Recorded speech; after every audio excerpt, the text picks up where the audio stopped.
Welcome to the Sheff United Way. And today I'm here with Hal, and we're going to be going through the whole squad from the 24-25 season. And we're going to say whether we want to keep them, sell them, or loan them out. Really, this is just going to be a nice little chat about the squad. So, Hal, how are you doing today, my friend? Yeah, I'm all right. You know me though. I don't like breaking up squads of like players that I like. It always feels wrong if you've got like an attachment to players. So I'm going to find this very, very difficult. I'll have to try and put more of my, as we now have with these American owners, analytics head on than my I like them as people head on. Yeah, I think we like them all as people, in all honesty. And we're not these top six fans that are like, sell everyone. So, yeah, I think this is going to be a little bit more chilled, a little bit more, like you say, analytical. Let's have a look at it and not necessarily criticize performances, but just have a look at them with more of an objective head.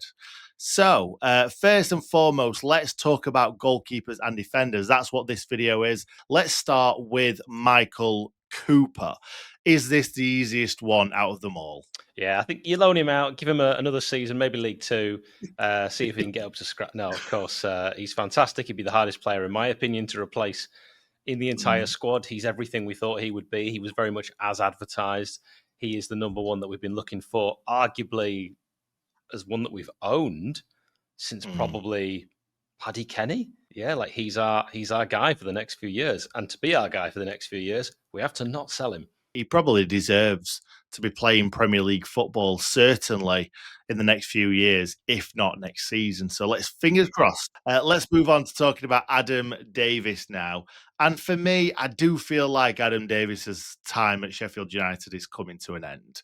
I don't feel like he's somebody that we can necessarily count on if the worst happened to our number one goalkeeper, whether that be Michael Cooper or dread to think somebody else.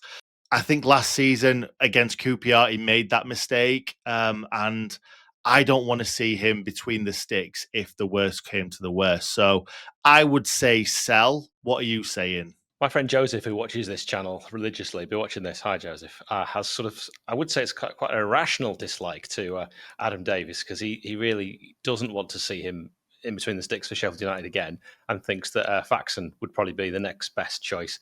I'm not sure that's true. I mean, Nick, I watched you say that he's never really let us down in a very recent video, and actually, I feel like he has an error in him. I think we've seen that, but as a number two in the Championship, you're probably not going to get much better because he has been there, seen it, and done it. He has won promotion, and he has, for the most part, been okay. He's also an international, and he's taking what I'd imagine is a fair wage. He's not going to cost too much, and I think as a number two at this level, absolutely fine. You probably only need him, hopefully, maybe once, twice a season.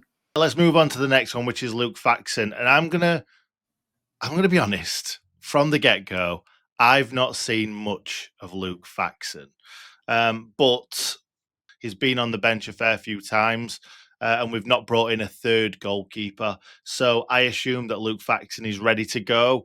Similar to Jordan Amissa, he might get a loan at some point. So it could be loan next season. He needs first team football, surely, whether that's in League Two, League One, or even National League, because I know a lot of our youngsters have gone out on loan to the National League. So I don't really know what level he's at. So I'd probably throw it out there and say loan, which means that first three I've gone keep, sell, loan, which is the whole point of this video. Yeah, but in the World Cups, you have to have three goalkeepers, don't you? You have to take three in your squad. There's a reason for that. And, if you get one injured, you've got the backup. If he gets injured, you've got to have another keeper. Would it be a risk to only go through the season with two keepers? Well, you'd have it in his contract, in his loan agreement for us to be able to call him back, wouldn't you? I guess you would. Case. I guess you would. And in that case, of course, if that's the deal and the team that you've sent him to are happy with that, then yeah, I think we need to see him out on loan to find out the level he's at. It can be quite deceptive. I remember watching Marcus Dewhurst and I thought, wow, this keeper's going right to the very top. And actually, even recently when I watched him for Aldershot, I thought, this keeper's going right to the very top. And he hasn't. He's stayed at that level. And that might be that he's like the best player at that level. And also it might be that you don't know until they're tested at a higher level. if they really can pull the rabbit out of the hat and perform at a level that many believe they're not quite capable of. And I hope we see that with a number of our young players, Ryan One probably being the biggest and best example. I'll go with loan as well. Yeah, there's a lot of younger players in here, which we will probably look at loans and keeps and sells. So let's see what comes of it. So the next one is actually another youngster, but it's Femi Seriki, and he's had a lot more game time under his belt this season. I'll be honest, if he didn't have that bit of a breakthrough early on in the season, I'd have probably said loan again. But Femi Seriki can be anything he wants to be. So he's 100% a keep for me. And I think we need to tie him down to a long-term contract. Cafu wears Femi Seriki pajamas. This we know. He's got the potential to, as you've sort of alluded to, go as far as he wants. If a crazy offer came in, would you consider it? Oh, of course. You've got to. Every club's a selling club. You've got to have a look at how much someone's going to offer. He's a right back at the end of the day. So right backs don't go for as much as strikers, for instance. So, �11 𝗚𝗿 10 million, Femi Seriki, I would hope would go for more than that, because I think, like I said, the sky's the limit for this lad. What would you consider for someone like Femi? I would go as high as 25, 30 mil.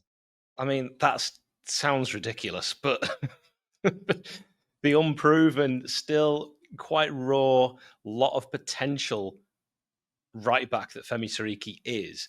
I think Rotherham fans hearing you say 30 million for Femi Seriki, they'd be spitting out their Cocoa Pops and go, what is this guy on? I mean, I was thinking more modern prices, 12 million. But again, in my head, as you know, it's still 1998. 15 million is still the most any player can ever go for. And that's Alan Shearer. Yeah, I remember that.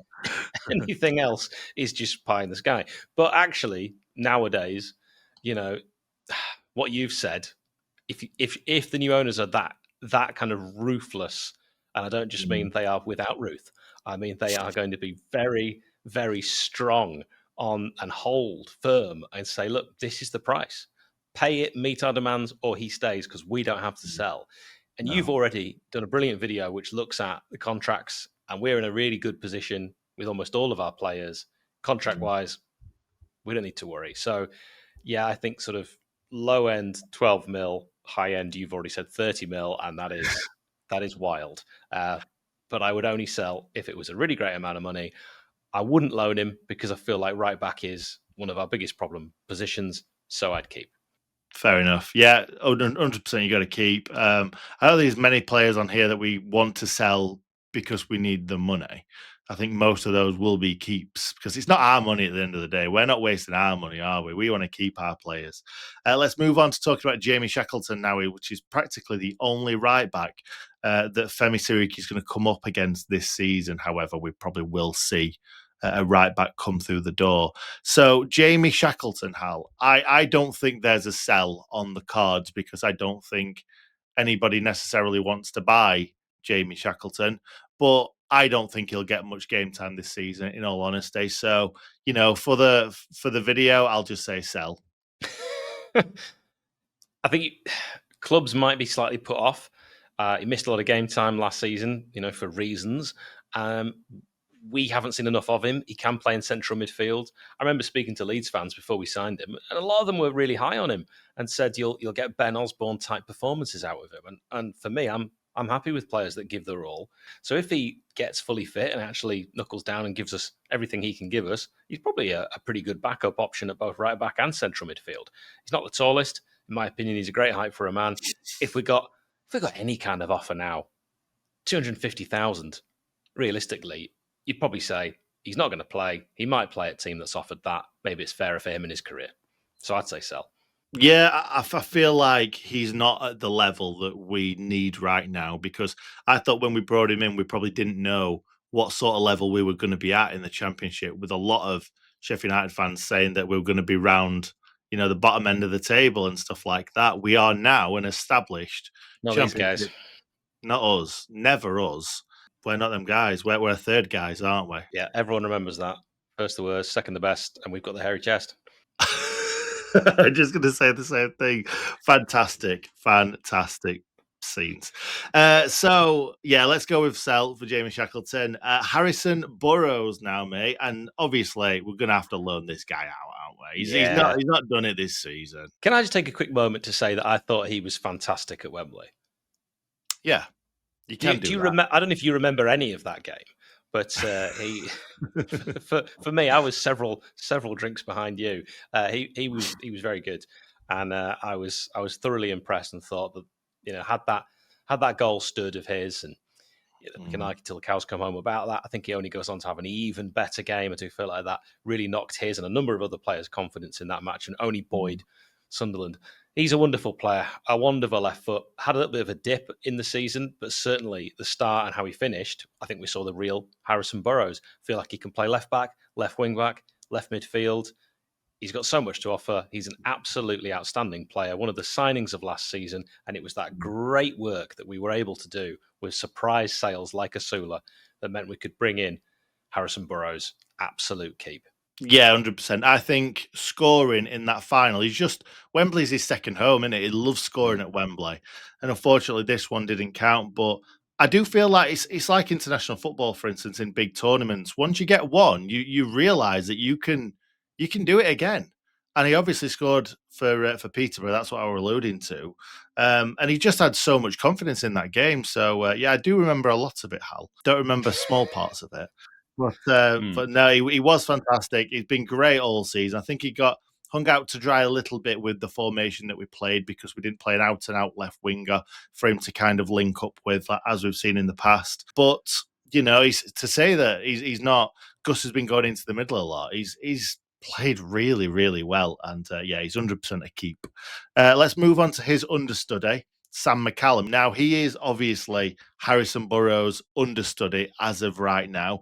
I think he came in thinking that he was going to be the starting left back. He ended up being the understudy, unfortunately, but he's been a very, very good squad player for me. And I feel like we're going to get a lot of minutes from him again next season. So I'm 100% keep. Sam McCallum, more like Sam McSalmon. He's got an incredible leap on him. He's incredible in the air. I mean, maybe he could play centre-back. I don't know. But I would keep just because he's a good understudy. But it depends on other business we do. If we bring in another left-back, if Burrows stays, what happens if Rhys, Norrington, Davies? It's difficult. Again, decent offer comes in. I wouldn't say no. Really? Okay. So you're going sell. I heard sell. I'm going keep. Didn't actually say that, but do you know what? To make it interesting, yeah.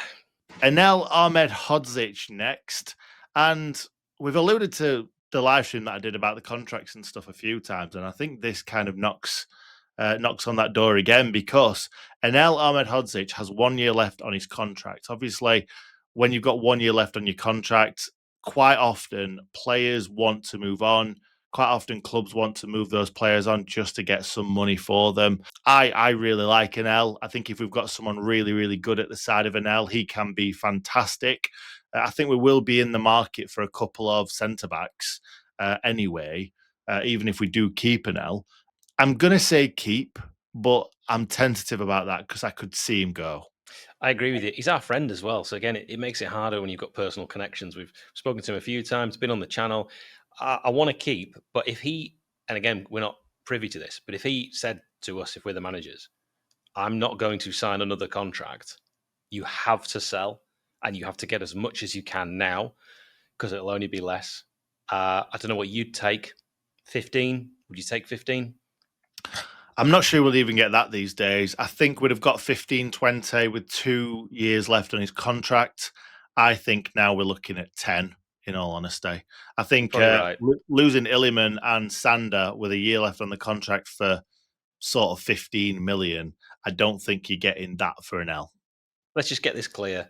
Femi Seriki, 30 mil. Anel Ahmedhodzic, 10 mil. We're all on the same page, right? Everyone's writing these down. Femi Seriki is very young and he's the fastest man I've ever seen in my life. He's faster than Kyle Walker. So if he ends up being a Kyle Walker, 30 million is a drop in the ocean for someone like Man City. So, so shoot your mush. Young Femi, old Anel. He's so old. He's so old. How you know old what, is he now? When players do play for you for a while, you do end up adding years onto their life, don't you? Oh, he's Like 45 if he's a Tom, day. Tom Davies, mate, is 35. He's been playing Easy. since he was 12 years old for Everton, and he is very, very old right now. But actually, he's not. Now, Jack Robinson. Let's talk Jack Robinson, because for me, this has got to be the end of the road for Jack. It's got to be. Whether that means he's going to be an understudy at centre back and play when players aren't fit, I don't think he's top end championship quality. I haven't thought that for a while. Obviously, he was the centre back when we got promoted, so you've got to say that he did the job. I just think that you look at Egan, Riley, and Estev, you look at Roden and Strauch and Ampadu and all these players. I think Anel's up there with him, but I don't think Jack Robinson is. Captain of the club. Can you imagine any other team in and around the top six saying they want rid of the captain of their club, who admittedly had a couple of errors in him? I sometimes feel like he does. Again, it's difficult because, we've met Jack and he was fine. He didn't want to speak to us at all. You. Speak to you. But he didn't want to speak to me at all. And you know what? Wise decision. I would say that I'm sick of the long throws because they very rarely yield results. Middlesbrough, I think I can think of like the only game. Tottenham, maybe away. Anyway, I'm probably sick of those. I actually think he gets a lot of unfair stick. And I think people think he makes more mistakes than he does. I don't think it's about the mistakes, because he used to make a lot of mistakes, and I actually think he's improved a lot. He makes less mistakes. I think he's better on the ball. He plays some really, really searching long balls that reach their destination. I think he's improved no end. Don't get me wrong. I just don't think he's at the level that we need him to be for a promotion push year after year. And there's nothing wrong with that. Just because he's at the level doesn't mean he's a bad footballer. A lot of people will tell you different. I just don't think he's there anymore. And actually, I don't ever think he was. I think we've been lucky that we've had really, really good footballers in our side. And I think Jack Robinson probably should have been a journeyman championship defender, but he's been in some very, very good Sheffield United teams that have had some incredible loan signings and some really, really top end championship players. So I don't mind him. I agree with the long throws as well, but I don't think it's about the mistakes, because they're just few and far between these days. They are. All right, you're saying sell. I would definitely take a decent fee for Jack Robinson. Although it does present you a problem, you've then got to go and get another centre back, and they don't come cheap. Not nowadays. No, especially I don't think he will go. I don't think he'll go this window. I think that he will. Well, I hope he'll be the understudy to two new centre backs that we bring in, and Anel. I hope we've got four centre backs, and I hope Jack Robinson is the fourth choice, because he can step up and be counted. I just don't want him to be playing another 40 odd games next season. I want it to be Anel and somebody else, and then an extra centre back in there in case anyone gets injured, because we're going to talk about two more players now who are makeshift centre backs, I would say. You've got Jamal Baptiste, which again, we've not really seen. I would say send out on loan, because I don't think that he's at the level either of a, going for championship promotion. Again, I'm going to keep talking about them. The Burnley and Leeds defenders, they wouldn't be playing a young lad that's barely played any football. He might go out on loan, be really good, come back, but I don't think he's at that level just yet. So I would say loan. Can't disagree with any of that. I'll go along with it. Loan. Good. And finally, Rhys, Norrington, Davies. Now, is he a left back? Is he a centre back? Is he ever going to be fit ever again? These are all questions we don't know answers to. And really, by now, we should know what Rhys Norrington Davies is. But I don't think he's anywhere near. I don't think he's as good as Sam McCallum, never mind as good as Harrison Burrows. And I don't think he is the type of player that we want to see at centre back either. So for me, if anyone comes in for Rhys Norrington Davies, I would sell. I don't think they will because of his injury record. We probably shouldn't have offered him another contract. I think when he's fully fit, he's actually pretty good as a left wing back. And I like him in a back three on the left at a push, possibly not starter there. But this is a guy who, you speak to Wales fans, they've got nothing but good things to say about him. It's just a shame he got injured when he did, because he was actually playing pretty well. But since he's come back, it's not been the same level, and it's a shame because there was a player there, and maybe the injury's just taken its toll. So I would take a decent offer. He probably needs a change of scenery. So yeah, sell. Yeah, I think you're right. And the same could be said for Ryan Brewster, in all honesty. Maybe he does need a new start, and we're yet to see whether he's going to sign his new contract. But, Hal, that is a perfect segue to say that is coming up in a future video. So thank you very much for joining me today to talk about goalkeepers and defenders.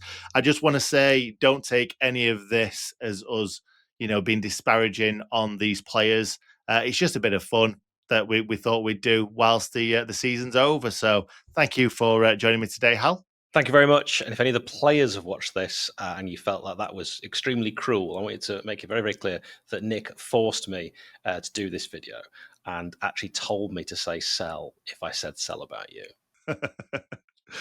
Cheers. 𝗚𝗿𝗚𝗿𝗚